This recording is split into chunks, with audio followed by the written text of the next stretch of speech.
안녕하세요. 성경에 나오는 아주 오래된 약속 하나 들어보셨나요? 이 약속이 정말 수많은 우여곡절을 겪으면서 마침내 어떻게 이루어지는지 오늘 그 흥미진진한 과정을 한번 따라가 보려고 합니다. 자, 우리의 이야기는요, 정말 극심한 혼란의 시대에서 시작됩니다. 왕이 없어서 사람들이 그냥 저마다 자기 소견에 옳은 대로 했다. 와, 이 한 문장만 봐도 당시 상황이 어땠을지 짐작이 가시죠? 왜 사람들이 그렇게 진정한 리더를 간절히 원했는지 그 배경을 딱 보여주는 구절입니다. 바로 이 지점에서 질문이 생기는 거죠. 이 깊은 혼돈 속에서 과연 하나님은 왕에 대한 그 오랜 약속을 어떻게 이루어 가실까요? 이게 바로 오늘 우리가 파헤쳐볼 핵심 질문입니다. 이스라엘 역사를 쭉 관통하는 단 하나의 언약, 그 실마리를 한번 따라가 보시죠.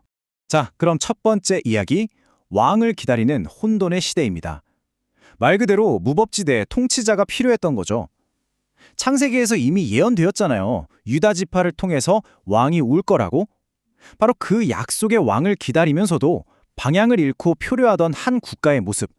여기서부터 시작합니다. 그런데 백성들이 이걸 기다리지 못해요. 조급해진 나머지 다른 나라들처럼 우리에게도 왕을 달라 이렇게 요구하기 시작한 거죠. 하지만 그들이 원했던 왕과 하나님이 계획하신 왕은 전혀 다른 인물이었습니다. 이 두 왕의 차이가 정말 극명하게 갈리는데요. 보세요. 사울은 백성들이 요구해서 세운 왕입니다. 심지어 약속된 유다 지파도 아닌 베냐민 지파 출신이었죠. 그의 통치는 결국 불순종으로 끝이 나고요. 반면에 다윗은요. 하나님이 직접 선택하신 왕이고 약속대로 유다 지파 출신의 순종의 사람이었습니다. 와, 이 출발점부터가 완전히 다른 거죠. 자, 그리고 바로 여기서 이야기의 흐름을 완전히 바꾸는 결정적인 순간이 찾아옵니다. 누구도 예상하지 못했던 한 인물, 거인을 물리친 목동, 바로 다윗이 역사의 무대 위에 등장하는 거죠. 다윗이 골리앗을 이긴 사건, 이건 그냥 한 소년 영웅의 무용담, 그 이상입니다. 이건 앞으로 오게 될 훨씬 더 위대한 승리를 미리 보여주는 일종의 예고편과도 같은 사건이었어요. 진짜 언약의 왕은 바로 이렇게 백성을 대신해서 싸우고 또 승리하는 존재라는 걸 똑똑히 보여준 거죠. 그래서 여기서 모형이라는 개념이 중요해집니다. 이게 뭐냐면 일종의 타입 또는 모델이라는 뜻인데요.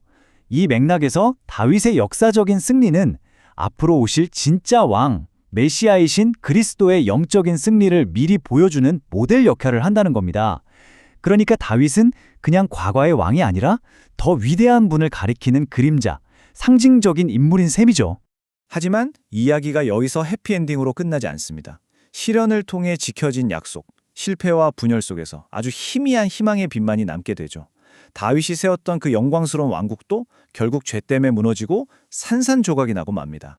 이 왕국의 쇠퇴 과정을 한번 보세요. 솔로몬 시대에 정말 전무후무한 영광을 누렸지만 그 끝은 타락이었고요. 결국 나라는 남과 북으로 쪼개지죠.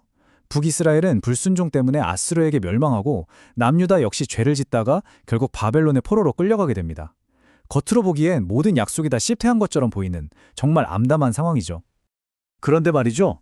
이 모든 심판 속에서도 하나님은 약속의 불씨를 꺼뜨리지 않으셨습니다. 내 종 다윗에게 한 등불이 항상 내 앞에 있게 하리라. 이 말씀처럼 가장 캄캄한 어둠 속에서도 다윗의 혈통, 그 언약을 붙들고 계셨던 겁니다. 자, 그럼 여기서 이런 질문을 던져봐야 합니다. 아니, 하나님은 왜 이렇게 끔찍한 고통과 포로 생활을 허락하신 걸까요? 그냥 지켜만 보신 걸까요? 아닙니다. 바로 그 고통 속에서 은혜를 가르치려는 아주 깊은 섭리가 숨어 있었습니다. 이 과정을 보면 그 의미가 분명해져요. 처음엔 약속의 땅에 살면서 그게 얼마나 큰 은혜인지 잊고 당연하게 여겼죠. 그런데 바벨론 포로로 끌려가서 모든 걸 잃어버리는 고통을 겪고 나니까 비로소 깨닫게 된 겁니다. 그리고 불가능해 보였던 예루살렘으로의 귀환이 이루어졌을 때 그 기쁨과 감사는 정말 상상 이상이었겠죠. 바로 이 마음, 의무감이 아니라 가슴 깊은 곳에서 우러나오는 감사가 진짜 순종의 시작이 되는 겁니다. 그러니까 포로 생활은 벌이 아니라 은혜의 가치를 뼈저리게 가르쳐준 학교였던 셈이죠. 시편의 이 구절이 당시 사람들의 심정을 정말 잘 보여줍니다. 여호와께서 시온의 포로를 돌리실 때에 우리가 꿈꾸는 것 같았도다. 정말 꿈만 같았을 거예요. 모든 것을 잃었다고 생각했는데 다시 돌아왔으니까요. 이 경험을 통해 자신들이 뭘 잃어버렸었는지, 그리고 다시 받은 것이 얼마나 큰 선물인지를 비로소 깨닫게 된 거죠. 자, 지금까지의 이 모든 이야기가 이제 오늘을 사는 우리에게로 넘어옵니다. 내면의 왕국을 다스리는 법. 싸움의 무대가 저 먼 옛날의 전쟁터에서 바로 우리 각자의 마음속으로 옮겨온다는 이야기입니다. 싸움의 성격 자체가 완전히 바뀌는 거죠. 과거의 적과 오늘날 우리의 적 한번 비교해 볼까요? 구약 시대의 적은 골리앗처럼 눈에 보이는 외부의 적, 물리적인 군대였습니다. 하지만 오늘날 우리가 싸워야 할 적은요, 우리 안에 있는 육신의 소욕, 눈에 보이지 않는 영적인 세력들입니다. 싸움의 대상이 완전히 달라졌죠. 탐욕, 시기, 질투, 미움, 분열, 바로 이런 것들이 오늘날 우리가 마주한 내면의 거인들입니다. 옛날 이스라엘 백성이 자기들 힘으로는 도저히 골리앗을 이길 수 없었던 것처럼 우리도 마찬가지입니다. 우리 힘만으로는 이 내면의 거인들을 절대 이길 수가 없어요. 그래서 진짜 중요한 결론이 나옵니다. 이 내면의 적들과의 싸움에서 이기는 진정한 승리는 내가 더 노력해서 얻어내는 게 아니라는 겁니다. 이건 전적으로 참된 왕이신 그리스도의 능력으로만 가능한 일이에요.